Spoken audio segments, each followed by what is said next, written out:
Good morning. Good morning, everybody.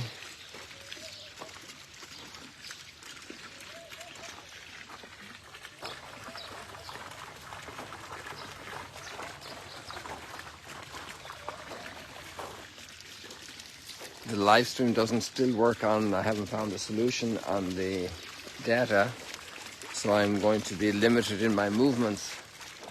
Here I have a Wi-Fi connection here, so I hope it will stick here, so we can't go down to the lakeside. Still have to fix that issue. Thanks for the people who sent me some suggestions, but let's see, I need some technical help here. The suggestions are also still welcome and valid, in the sense that who knows what the solution is, you know. It's like when there's a major illness that nobody knows how to fix. Everybody can chime in and give their thoughts to fix a problem. So today we have wonderful readings, a famous line of scripture. I'm not sure if it's the first time it shows up, and it's in two texts today for us. It's in the text of the prophet Hosea, and it's in the Psalm. So we can take a look at it right now. And then there's an application of this in the gospel. So it's very clear what the major message is, and it's very Lent appropriate, where we are doing a thorough, in-depth checking of our spiritual health, like when you go for your checkup to your dentist or your doctor, or take your car to the mechanic for the regular review, and you are trying to figure out how everything is. And so in Lent, we have an amazing ability to hide our reality. Well, it probably varies from person to person. Some people will have a scrupulous thought and lack a great trust in God, whereas others will be very bland about life and not examine themselves at all.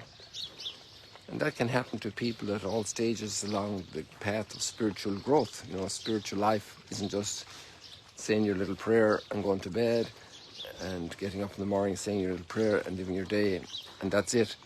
Spiritual life is like the life of any human being, growing through different phases to maturity, and growing through trials and challenges, but always maturing.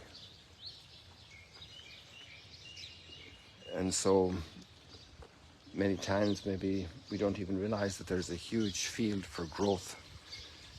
On the other hand, I think God takes care of that for a lot of people through the trials of life and the challenges of life and the blessings of life. Especially the blessings of life, God helps us to grow a lot as well.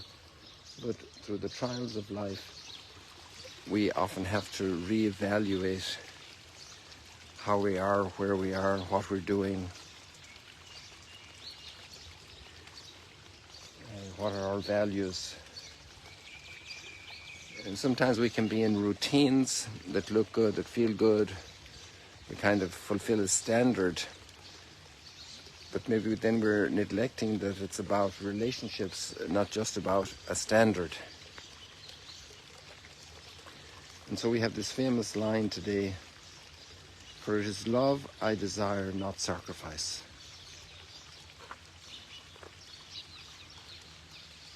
A knowledge of God, that's a knowledge of the heart, to know God's heart. Knowledge of God.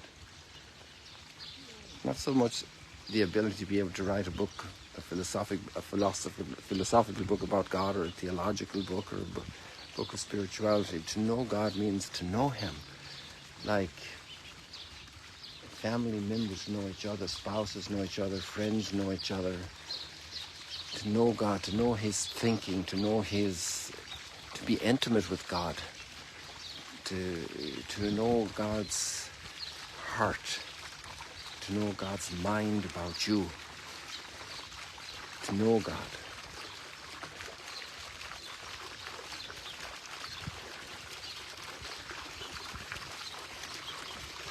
So we have, obviously, in the biblical time, at the custom of the temple, but also in our times with our own religious practice, and even Bible studies and everything else, we have the challenge of doing certain routines that become just routines and that aren't living encounters with God.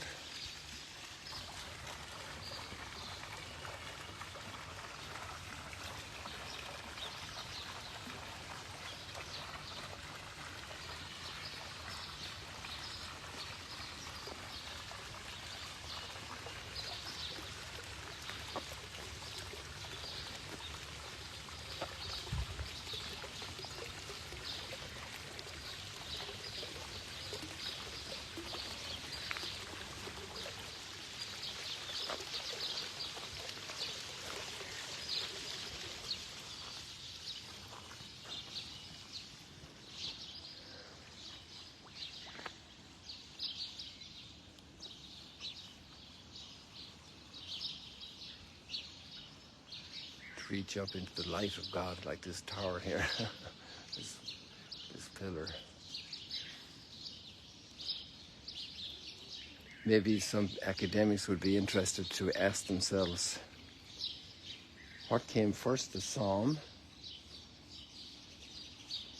or the prophet Hosea's words? So in Hosea we read, "For it is love that I desire, not sacrifice, and knowledge of God rather than burnt offerings." And then in the psalm we have, well, it's actually using the line from Hosea, I just realized now. It is mercy I desire, not sacrifice. It's using it as the responsorium. But actually there's also a verse in there. We're talking about Psalm 51, and I'm just reading it again now. And it says, "For you are pleased with sacrifices. Should I offer a burnt offering, you would not accept it. My sacrifice, O God, is a contrite spirit. A heart contrite and humbled, O God, you will not spurn."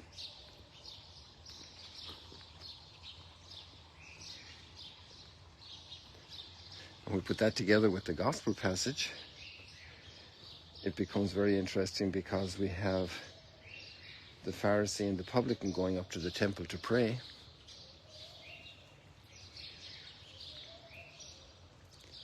And the Pharisee comes explaining all the great things he does and how he gives tithes of his whole income, and he declares himself not greedy or dishonest or adulterous or a national and people betrayer like a tax collector. That he fasts twice a week. That's to be a sacrifice, to fast twice a week. Many people practice fasting during Lent and also at other times during the year for religious motives, not just for losing weight motives or for health motives, because sometimes the doctor says you just got to get rid of those extra pounds and kilos. But to fast for spiritual growth. In different areas we can fast. It's a very good practice in Lent. How's our fasting going, you know?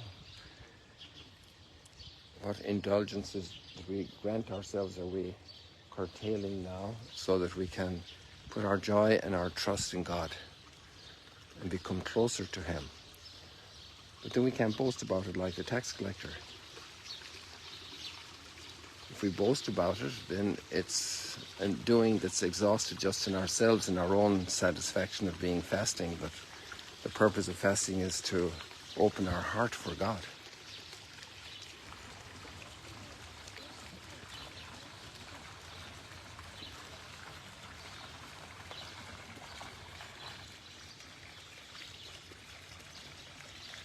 And then we have the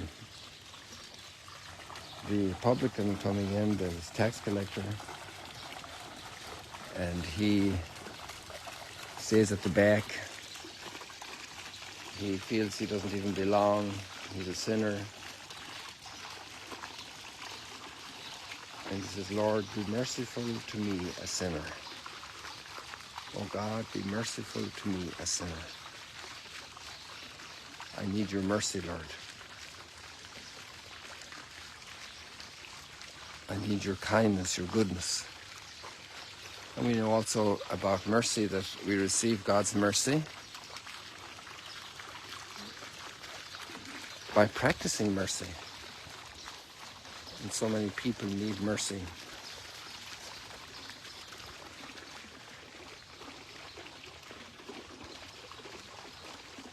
They have done terrible things.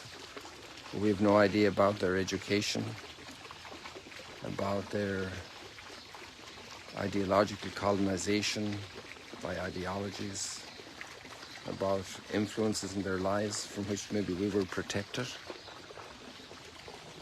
about a wasted childhood that wasn't properly directed by parents, properly educated, properly formed.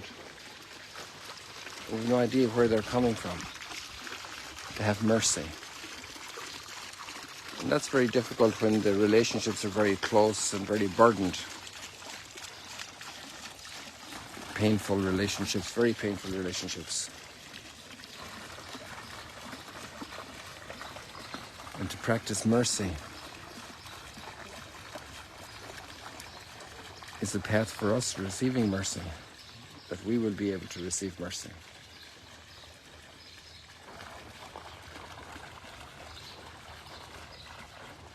So maybe the scholars would like to study and see, did the prophet find out, did it write the line first, or was it in the psalm? And it really doesn't matter. What it matters is that we live it. What good would we be knowing about the history of the Bible and the history of all the prophets if we don't live the message? That's what it's about. So that's a great call for today, to be merciful, so we can receive mercy.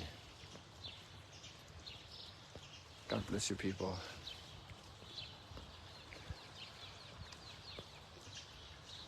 See you later, alligators.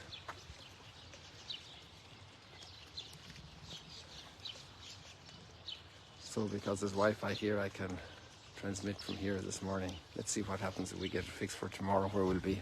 Really want to get up on Mount Arbel and see the flowers because the ground is dry now. You can see a little bit of it here.